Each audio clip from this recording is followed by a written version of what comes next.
For the repair of the Alfa Laval EPC50 OP boards, the following procedures were necessary: replacement of various electronic components and general cleanup of the units. For testing, we add a 24-volt DC power supply.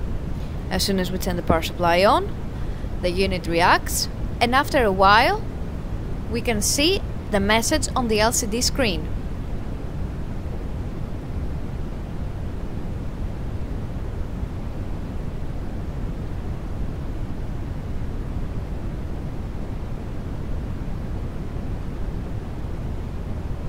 No further testing is possible due to lack of additional units.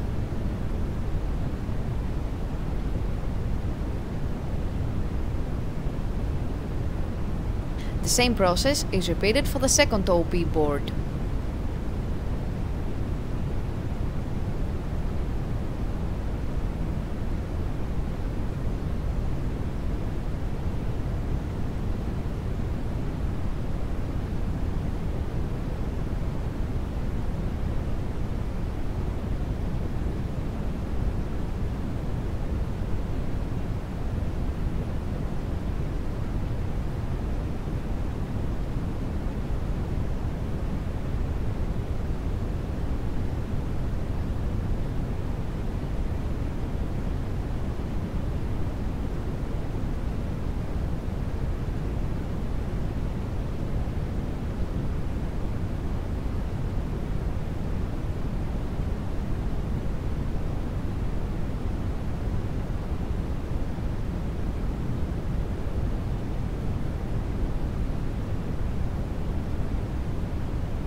It is now clear that both boards are operating successfully and are ready to be delivered to the customer.